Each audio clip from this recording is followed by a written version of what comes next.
Hello বন্ধুরা, কেমন আছো সবাই? আশা করি সবাই খুব ভালো আছো, সুস্থ আছো। তো বন্ধুরা, আজকে আমি আবারও একটা নতুন মজাদার গল্প নিয়ে চলে এসেছি। তো বন্ধুরা, আমাদের পাড়ার পচাদা তার বউয়ের সাথে প্রায় ঝগড়া অশান্তি লেগেই থাকে। তো পচাদা এমনিতেই খুব ভালো মানুষ ও বুদ্ধিমান, কিন্তু তার একটা বড় দোষ আছে, প্রচন্ড কৃপণ। তো এই নিয়ে পচাদার বউয়ের সাথে পচাদার প্রায় অশান্তি লেগেই থাকে। তো পচাদা কি করে, মানে এত কৃপণ কিছু বলা নেই। মানে কোথায় কমে সস্তার জিনিস পাবে, বাজার থেকে পচা পেচকো যা পেলো উঠিয়ে নিয়ে চলে আসতো। তো এই নিয়ে পচাদার সাথে পচাদার বউয়ের প্রায় অশান্তি লেগেই থাকতো।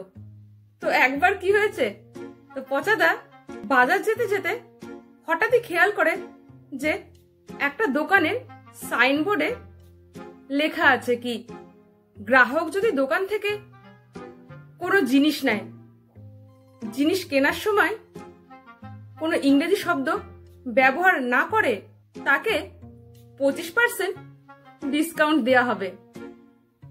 তো পচাদা সাইনবোর্ডের এই লেখাটা দেখে দোকানে গেল, নিয়ে পচাদার মাথায় একটা বুদ্ধি খেললো যে কি করা যায়, কি করলে জিনিসটা আরো কম দামে পাওয়া যায়। তো পচাদা যথারীতি দোকানের ভেতর ঢুকলো। তো দোকানদার পচাদাকে বলল যে আপনার কি চাই।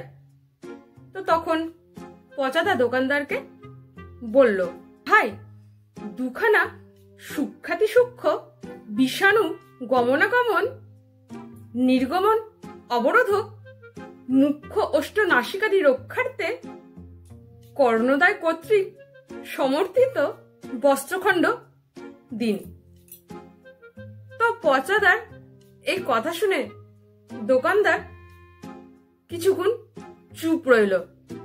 দোকানদার ভাবতে লাগলো যে এই লোকটা কি পাগল টাগল আছে নাকি, কি সব বলছে। দোকানদার পচাদাকে জিজ্ঞাসা করলো যে আপনি এসব কিসব ভাষায় কথা বলছেন।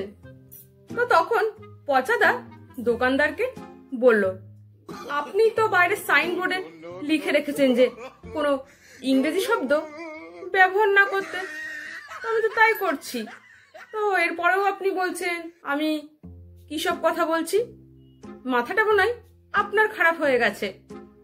তো তখন দোকানদার পচাদার এই কথা শুনে বলল যে আমি আপনাকে 50% ডিসকাউন্ট দেব, দয়া করে আপনি ইংরেজিতে বলুন যে আপনার কি লাগবে। তো তখন পচাদা দোকানদারকে বলল, দাদা, আমার না দুটো মাস্ক লাগবে।